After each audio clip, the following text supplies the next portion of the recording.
Hello दोस्तों, मेरा नाम ब्रजेश कुमार है और आपका विकिरण कैरियर कोचिंग में स्वागत है। दोस्तों, आज हम पढ़ेंगे क्लासिफिकेशन। हिंदी में से कहते हैं वर्गीकरण, ठीक है। इंग्लिश में कहते हैं क्लासिफिकेशन और हिंदी में कहते हैं वर्गीकरण, ठीक है दोस्तों। तो वीडियो स्टार्ट करने से पहले यदि आप हमारा वीडियो पहली बार देख रहे हैं तो हमारे इस चैनल विकिरण कैरियर कोचिंग को सब्सक्राइब करें और बेल आइकन प्रेस कर दें। इससे क्या होगा, जब भी हम कोई नया वीडियो अपलोड करेंगे तो उसका नोटिफिकेशन आपके पास पहुंच जाएगा, जिससे आप वीडियो को देख सकेंगे, ठीक है दोस्तों। तो चलिए स्टार्ट करते हैं। वर्गीकरण का शाब्दिक अर्थ होता है विजातीय छांटना, ठीक है। कुछ समूह दिए रहेंगे, ठीक है, उनमें से कुछ अलग होंगे, कुछ तत्व, ठीक है, उनको छांटना होता है, ठीक है। तो देखिए, वर्गीकरण का शाब्दिक अर्थ होता है विजातीय छांटना, अर्थात किसी समूह में दिए गए तत्वों, शब्दों या अंकों को, ठीक है, उनके समान गुणों के आधार पर, ठीक है, उनके समान गुणों के आधार पर क्रमबद्ध करना तथा जो शेष बचे हुए हैं, ठीक है, जो शेष बचे हुए हैं शब्द या अंक या अक्षर, ठीक है, उनको अलग करना होता है, ठीक है। समझ रहे हैं। वर्गीकरण का शाब्दिक अर्थ होता है, ठीक है, वर्गीकरण का शाब्दिक अर्थ होता है विजातीय छांटना, अर्थात किसी समूह, श्रेणी या वर्गों में दिए गए तत्वों को समान गुणों के आधार पर समूहबद्ध करना तथा शेष बचे हुए शब्दों, अक्षरों या अंकों को अलग करना, ठीक दोस्तों। अब देखिए, इसके अंतर्गत जो प्रश्न पूछे जाते हैं, देखिए, इनके अंतर्गत पूछे जाने वाले प्रश्न सामान्यतः अंग्रेजी वर्णमाला वस्तुओं के गुणों पर एवं समान गुणों वाली संख्या पर आधारित होते हैं, ठीक दोस्तों। तो ये हो गया दोस्तों वर्गीकरण का परिभाषा, ठीक है। वर्गीकरण किसे कहते हैं इसके बारे में हम जान लिया। अब कुछ निम्न पॉइंट हैं, ठीक है, कुछ बिंदु हैं, उनके बारे में एक एक करके जान लेते हैं, ठीक है। तो देखते हैं दोस्तों, इस टाइप के जो क्वेश्चन होते हैं या इस लेसन के जो मुख्य बिंदु हैं, ठीक है, देखिए इसमें किस टाइप के क्वेश्चन आते हैं, कैसे क्वेश्चन आते हैं, ठीक है। तो देखते हैं। जैसे दोस्तों देखिए, इस अध्याय के अंतर्गत आने वाले प्रश्नों में 4 या 5 तत्व का एक समूह दिया जाता है, ठीक है दोस्तों, जिसमें से 3 या 4 तत्व एक निश्चित तरीके से आपस में किसी न किसी रूप से समान गुण दर्शाते हैं या आपस में एक दूसरे से संबंधित होते हैं, ठीक है। जबकि एक और केवल एक तत्व तीनों अथवा चारों से भिन्न गुण दर्शाता है, ठीक है।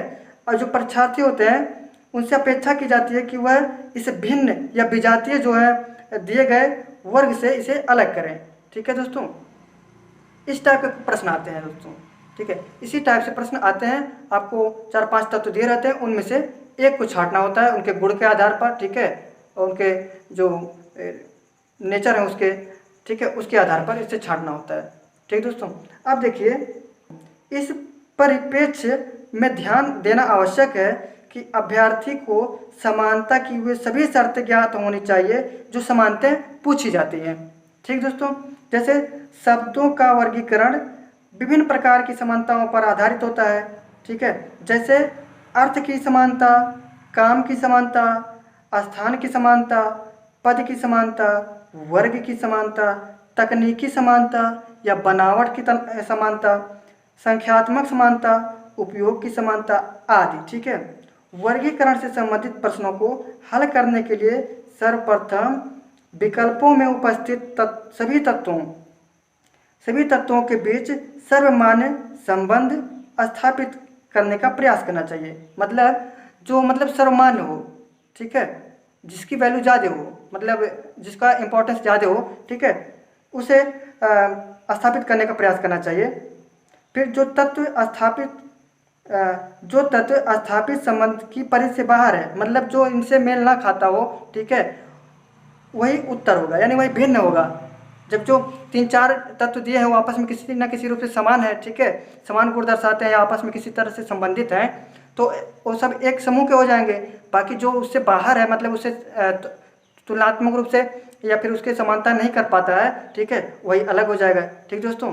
तो इस तरह से, और जो नहीं समानता दर्शा पाता है वही उसका आंसर हो जाता है, ठीक दोस्तों। तो देखते हैं अगला टाइप। देखिए दोस्तों, भिन्न शब्द को चुनाव करना है, ठीक है, भिन्न शब्द को छांटना है, ठीक है, उनको छांटने के लिए कुछ निम्न बातें दिया गया होता है, ठीक है, जिसे हम अभी बता रहे हैं। तो उनका चुनाव पहले कर लेते हैं कैसे, ठीक है। जैसे कुछ भिन्न शब्द छांटना है आपको, ठीक है, तो उसके बारे में कुछ ज़रूरी चीज़ें हैं, कुछ ज़रूरी बातें हैं, उसको जान लीजिए, फिर उसके बाद चुनाव कर सकते हैं, आसानी होगी, ठीक है। तो देखिए क्या होता है, पहले पहले बड़े क्षेत्र के रूप में, ठीक है, यानी विस्तृत रूप में देखते हैं, चुनाव करते हैं, ठीक है। जब उसमें चुनाव नहीं हो पाता है तो धीरे धीरे घटते हुए क्रम में आते हैं। जैसे पहले भौगोलिक रूप में देखते हैं, चुनाव करते हैं, फिर उसके बाद में अगर उसमें चुनाव नहीं हो पाता है तो क्या करते हैं, फिर विश्व के रूप में चुनाव करते हैं, उसमें तुलना ना हो पाए तो क्या करते हैं, महादेश के रूप में चुनाव करते हैं, फिर भी ना तुलना हो पाए तो देश के रूप में चुनाव करते हैं, ठीक है, देश के अंदर देखते हैं।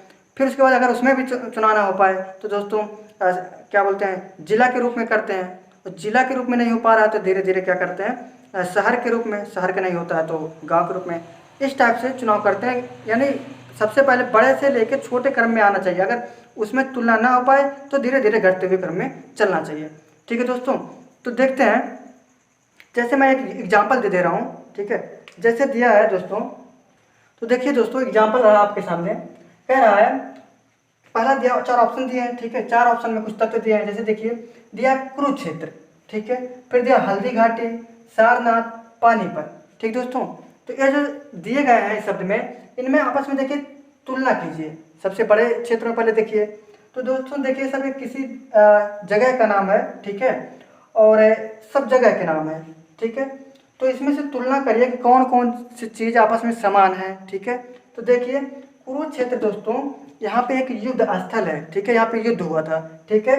हल्दी घाटी में भी युद्ध हुआ था, ठीक दोस्तों, पानीपत में भी युद्ध हुआ था। लेकिन जो सारनाथ है दोस्तों, सारनाथ एक धार्मिक स्थल है यहाँ। तो ये जो है, ये जो तीनों बचे हैं दोस्तों, ये जो तीनों हैं, ये आपस में इसलिए समानता दिखा रहे हैं क्योंकि ये उस स्थान को दिखा रहे हैं जहाँ पे युद्ध हुआ था, ठीक दोस्तों।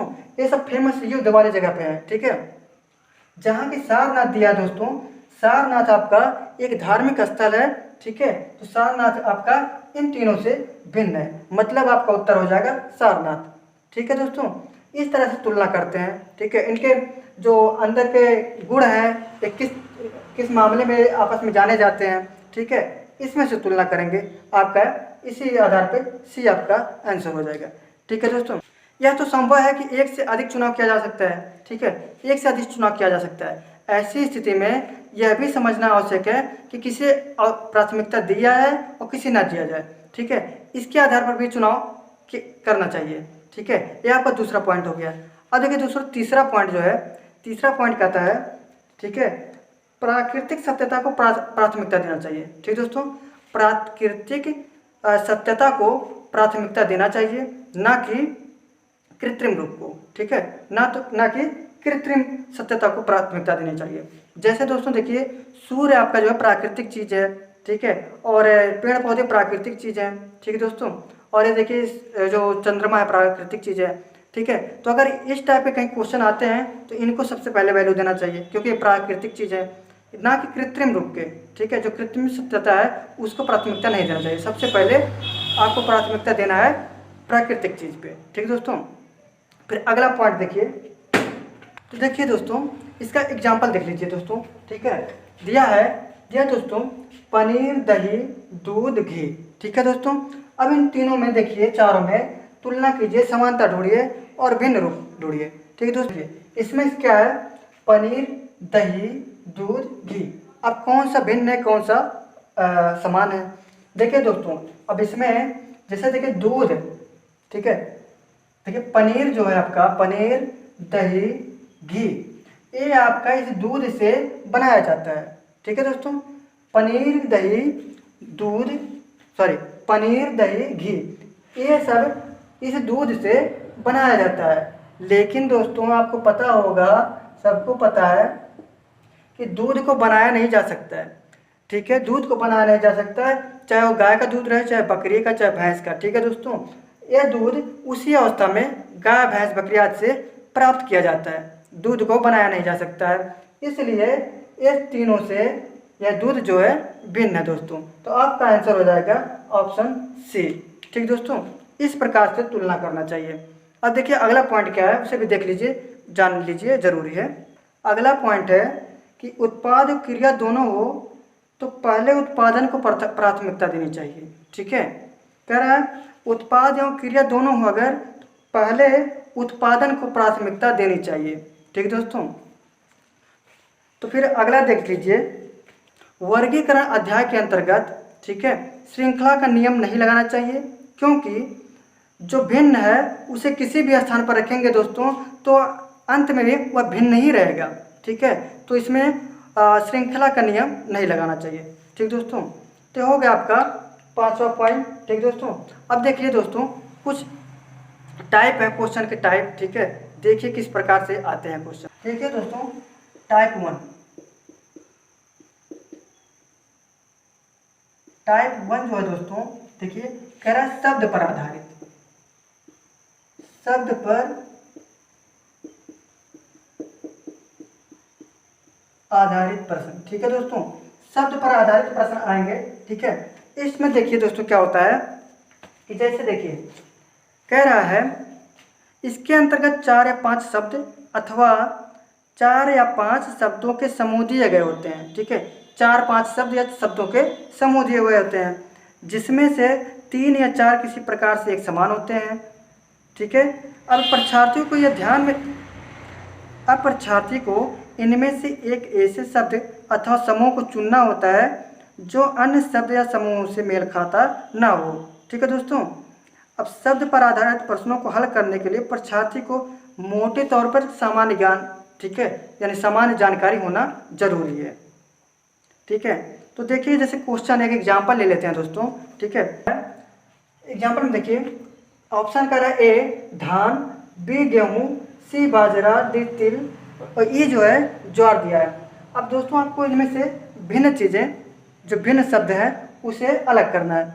तो आपको पता होगा दोस्तों, धान, गेहूँ, बाजरा, ज्वार ये सब एक अनाज हैं। ठीक है, ये सब अनाज है जिसमें से आपका तिल जो है एक क्या है, तिलहनी फसल है।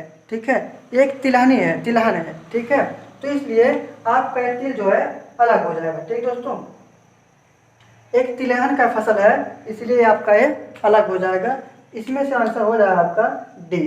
ठीक है, बाकी सब जितने हैं धान, गेहूँ, बाजरा, ज्वार ये सब क्या है, फसल है। ठीक है, अनाज की फसल है। ठीक दोस्तों, तो इस प्रकार से हो गया आपका एग्जाम्पल। अगला एग्जाम्पल और देख लीजिए। ठीक है दोस्तों, अगला एग्जाम्पल देखिए। तो देखिए दोस्तों अगला एग्जाम्पल ले रहा दोस्तों, कह रहा है मध्य प्रदेश भोपाल, ठीक है, राजस्थान अलवर, महाराष्ट्र मुंबई, गोवा पणजी। ठीक है दोस्तों, इसमें से आपको पता होगा दोस्तों, ये जो भोपाल है, भोपाल मध्य प्रदेश की राजधानी है। ठीक दोस्तों, और इसमें देखिए महाराष्ट्र, ठीक है, मुंबई, महाराष्ट्र की राजधानी, महाराष्ट्र की राजधानी जो है मुंबई है। ठीक दोस्तों, इसी प्रकार से गोवा की राजधानी जो है पणजी है। ठीक है, जिसमें से राजस्थान की राजधानी जो है अलवर नहीं है। ठीक है, राजस्थान की राजधानी जो है जयपुर है। ठीक है, अलवर जो है एक शहर का नाम है। ठीक दोस्तों, इस प्रकार से यहाँ पे तीनों में दिया गया है उसकी राजधानी, लेकिन यहाँ राजस्थान में अलवर दिया है जो कि एक शहर का नाम है। तो इस प्रकार से यह भिन्न हो गया। ठीक है, जिसमें से आपका आंसर बी वाला हो जाएगा। ठीक दोस्तों, तो इस प्रकार से शब्द पर आधारित प्रश्न आते हैं। ठीक है, अब देखिए अगला टाइप का प्रश्न। देखिए दोस्तों अगला जो टाइप है अक्षर पर आधारित प्रश्न। ठीक है, अब अक्षर पर किस प्रकार से प्रश्न बनते हैं इसके बारे में देखते हैं। तो अक्षर पर आधारित प्रश्न समझने से पहले कुछ चीज़ें हैं जिसे जानना बहुत ज़रूरी है, बिना उसके आपका क्वेश्चन सॉल्व नहीं होगा। ठीक है, तो देखिए जैसे अल्फ़ाबेट जो होते हैं उनके क्रमांकित स्थान क्या होते हैं, इसके बारे में जानना बहुत ज़रूरी है। ठीक है, काफ़ी लोग को पता होगा, काफ़ी लोग को पता भी नहीं है। जो लोग पहले से पढ़े हैं, ठीक है, उनको पता होगा, लेकिन जो अभी नए नए हैं, ज्वाइन किए हैं, उनको नहीं पता होगा। ठीक है, तो देखिए हम बताते हैं सबसे आसान ट्रिक। ठीक है, आप चुटकियों में सॉल्व कर सकते हैं, पता कर सकते हैं कौन सा अंक जो है, कौन सा अक्षर कौन से स्थान पे है। ठीक है, तो देखिए दोस्तों लिखते हैं, पहले मैंने देख लीजिए ए बी सी। दोस्तों देखिए अल्फ़ाबेट का स्थान देखिए 1 नंबर पे आता है, यानी पहले आता है, यानी ये 1 नंबर पे आया। अब भी देखिए दोस्तों दूसरे नंबर पे आया, तीसरे नंबर पे आया, ये चौथे नंबर पे, ये 5वें नंबर पे, और यह जो है दोस्तों ये अब आपका 6वें नंबर पे। इस प्रकार से काउंट करेंगे, ठीक है, तो 7वें नंबर पे, 8वें नंबर पे ऐसे करेंगे आप तो बहुत लंबा हो जाएगा, ठीक है, जिसमें से आपको याद भी नहीं होगा। तो इसका एक ट्रिक है जिसके माध्यम से आप कोई भी अंक, आप कोई भी अक्षर पूछेंगे कि कौन से स्थान पे, उसको आप तुरंत बता सकते हैं, ठीक है। तो हम उसको भी बता रहे हैं, भी देख लीजिए। ये आपका 25, 26, ये हो गए 26 अक्षर, ठीक है। तो देखिए दोस्तों क्या करना है आपको, ऐसे में तो याद होगा नहीं कि कौन सा स्थान पे है। तो एक काम करिए, आप लिख लीजिए EJOTY, ठीक है। अब ये देखिए, यही इसी 5 अक्षर के सब 5 अक्षर से आप कोई भी स्थान बस चुटकियों में सॉल्व कर सकते हैं, कहाँ पे है तुरंत बता सकते हैं।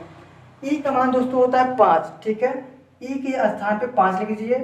जे होता है 10, ए होता है 15, टी हो गया 20 और वाई हो गया 25, ठीक दोस्तों। अब देखिए ई जो है इसमें देखिए दोस्तों 5वें स्थान पे है, जे 10वें स्थान पे है, ठीक है, और टी है दोस्तों ओ है आपका 15 और टी जो है 20 पे, वाई दोस्तों हो जाएगा आपका वाई पे, ठीक है। तो 5-5 अक्षर का गैप है, ठीक है। आपको कोई पूछ लिया 15 से है, ठीक है, मान लीजिए कोई पूछ लिया 17 अक्षर स्थान पे कौन सा अक्षर है, ठीक है, 17वें स्थान पे कौन सा अक्षर है, तो उसमें से देखिए आप तुरंत इसको याद कर लीजिए, ई ज्योति, ठीक है। तो 15 स्थान पे क्या है, ओ है, ओ से काउंट कर लीजिए। ओ के बाद आ गया पी क्यू आर, ठीक है, ठीक है। क्या करना है, 17 याद करना है ना 17वें स्थान पे, तो ओ है, ठीक है, ओ आपका 15 है, ओ के बाद पी क्यू, ठीक दोस्तों। तो क्यू दो स्थान जब चलेंगे, 15 में 2 जोड़ेंगे तो हो जाएगा 17, ठीक है। तो 15 से काउंट कर लीजिए ओ पी क्यू, ठीक है, तो 17वें स्थान पे आपका हो जाएगा क्यू। इस तरह से काउंट कर लीजिए, 5-5 के अंतर पे रहेगा दोस्तों। आप बस तुरंत चुटकियों में सॉल्व कर सकते हैं। मान लीजिए आपको कोई कह दिया कि आप 22वें स्थान बताइए, ठीक है, 22वां स्थान क्या है, तो 22वां स्थान दोस्तों आपका टी पता है 20वां होता है, ठीक है, 20 में 2 जोड़ेंगे 22 हो जाएगा। तो जैसे टी 20 है, ठीक है, तो 20 के 2 कदम आगे चल दीजिए, टी के बाद आएगा यू वी, ठीक है, तो 22वें स्थान पे हो जाएगा दोस्तों, 22वें स्थान पे हो जाएगा वी, ठीक दोस्तों, 22वें स्थान पे हो जाएगा वी। यानी 5 तो आपको पता है, वहीं से काउंट कर लीजिए, ठीक है, आपको पता हो जाएगा, ठीक है।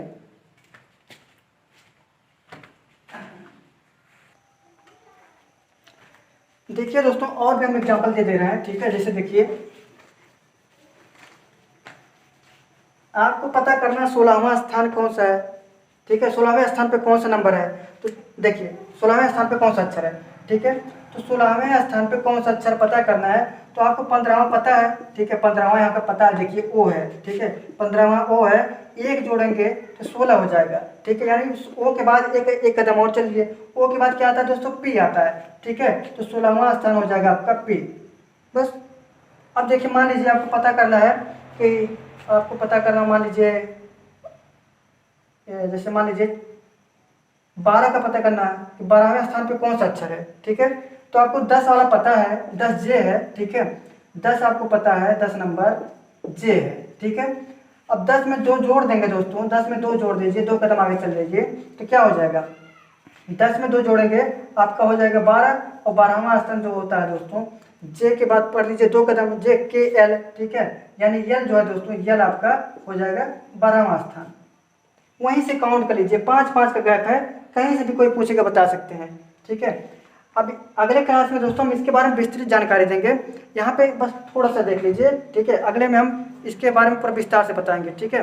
तो इतना काफ़ी हो जाएगा आपको याद करने के लिए, इतना याद कर लीजिए इजोटी के माध्यम से, यही आपका ट्रिक है मेन, ठीक है, यही इजोटी के माध्यम से आपको याद कर लेंगे कोई भी स्थान, ठीक है। तो अब देखते हैं इस पर कुछ उदाहरण हम आपको समझा दे रहे हैं, जैसे कुछ एग्जाम्पल देख लीजिए। देखिए दोस्तों कह रहा है अक्षर पर आधारित प्रश्न जो होते हैं, देखिए कह रहा है दोस्तों इसके अंतर्गत 4 या 5 अक्षर समूह दिए गए होते हैं, जिसमें से 3 या 4 किसी प्रकार से एक न एक समान होते हैं एक के, ठीक है। परीक्षार्थियों को यही एक अक्षर जो है चुनना होता है, ठीक है, जो अन्य अक्षरों से या समूह से मेल ना खाता हो, ठीक है। अक्षर पर आधारित प्रश्नों को हल करने हेतु अंग्रेजी वर्णमाला की प्रत्येक अक्षर के क्रमांकित मान व विपरीत क्रमांकित मान की जानकारी होना आवश्यक है, ठीक है, जिसे हम अभी बता चुके हैं, ठीक है। उसी तरह से आप क्रमांकित मान ज्ञात कर सकते हैं, ठीक है दोस्तों, और उसको ज्ञात कर लीजिए, फिर देखिए सवाल चुटकियों में सॉल्व होगा, ठीक है। तो एग्जाम्पल देख लीजिए दोस्तों, हम एग्जाम्पल बता रहे हैं। इसमें से देखिए ए बी सी, ठीक है, ए बी सी कंटिन्यू है, ठीक है, इसमें कोई गैप नहीं है, कोई अक्षर का गैप नहीं है। ए का मान होता है 1, बी का मान होता है 2, सी का मान होता है 3, ठीक है दोस्तों, सी का मान होता है 3। यहाँ पे देखिए दोस्तों डी का मान होता है 4, ठीक है, यफ का होता है 6, एच का होता है 8, ठीक है, मतलब दो अक्षर का गैप है, ठीक है। अब यहाँ पे देखिए दोस्तों जे होता है आपका 10, ठीक है, यहाँ से याद कर लीजिएगा, और यल का होता है 12, एन का होता है 14, मतलब दो का गैप इसमें भी है। और इसमें देखिए एक हम भूल गए दोस्तों, डी वाला जो होता है दोस्तों क्या है, पी आर टी, ठीक है दोस्तों। पी का मान होता है दोस्तों 16, आर होता है 18, टी होता है 20 मतलब 20। अब आर का मान होता है 18, टी का 20 मतलब 20, वी का 22 22, ठीक दोस्तों। आपको देखिए दोस्तों यहाँ पे सब दिख रहा है कि हर एक अक्षर में, मतलब हर एक जो सब दिए गए हैं इनमें से दो का गैप है, ठीक है, इसमें भी 2 का गैप है, इसमें भी 2 का गैप है, इसमें सब में 2 का गैप है, मतलब ये चारों जो है आपस में समान है, ठीक है। जो क्वालिटी जो गुण इसमें दिखाई दे रहा है वही गुण उसमें भी दिखाई दे रहा है। लेकिन यहाँ पे देखिए दोस्तों ए बी सी जो है इसमें कोई गैप नहीं है, कंटिन्यू फॉर्म में है, तो इन चारों से ए बी सी जो है भिन्न है, ठीक है दोस्तों। इसीलिए आपका ऑप्शन ए जो है करेक्ट आंसर हो जाएगा, ठीक है। हमको भिन्न छांटना था तो भिन्न यही है, ठीक दोस्तों। इस तरह से आपको क्वेश्चन सॉल्व करना होता है, ठीक है। इसी टाइप के क्वेश्चन सब पूरे दिए गए हैं, ठीक है। अगला टाइप देख लीजिए दोस्तों, ठीक है, संख्या पर आधारित, ठीक है, देख लीजिए। देखिए दोस्तों संख्या पर आधारित क्या होते हैं, इनमें से कुछ जो है 4-5 संख्या दिए गए होते हैं, ठीक है, 4-5 संख्या दिए गए होते हैं, जिनमें से आपको उसके सामान्य गुण को अलग करके, ठीक है, जो उसमें से भिन्न बचता है, एक अलग बचता है, उसे छांटना होता है, ठीक है। तो जैसे एग्जांपल देख लीजिए दोस्तों, 27 121, ठीक है। तो हो गया दोस्तों, यानी कि ए हो गया, बी, ठीक है, बी सी डी, 4 ऑप्शन है दोस्तों। 36 देख लीजिए दोस्तों, 36 6 का स्क्वायर है, ठीक है, 36 6 का स्क्वायर है। 81 आपको पता होगा दोस्तों 9 का स्क्वायर है, ठीक है। और 27 देखेंगे दोस्तों किसी का स्क्वायर नहीं है, ठीक है, स्क्वायर नहीं है। 11 का स्क्वायर 121 है, 11 का स्क्वायर 121 है। इससे पता चल गया तीनों जो है आपस में संबंधित इस प्रकार से, क्योंकि ये भी स्क्वायर लिखा है, ये भी स्क्वायर लिखा है, ये भी स्क्वायर लिखा है, लेकिन 27 किसी चीज़ का स्क्वायर नहीं है, किसी संख्या का स्क्वायर नहीं है, इसलिए यह 27 आपका इन तीनों से भिन्न है, ठीक दोस्तों। ऐसे ऐसे टाइप के प्रश्न इसमें आएंगे इस चैप्टर में, ठीक है दोस्तों। तो कल से हम इसके जो क्या बोलते हैं क्वेश्चंस है उसको सॉल्व कराएंगे। आज इसके बेसिक जानकारी जो थी उसको हमने बता दिया है, ठीक है। आज से वीडियो को देखिए और एक बार फिर से इसको रिवीजन करिए, ठीक है, और समझिए। ये जो सम संख्या है, विषम संख्या है, भाज्य संख्या है, भाज्य संख्या है, इसके बारे में आप पढ़ लीजिएगा, ठीक है। उसके बाद कल से हम इसकी क्वेश्चन सॉल्व करवाएंगे, ठीक है।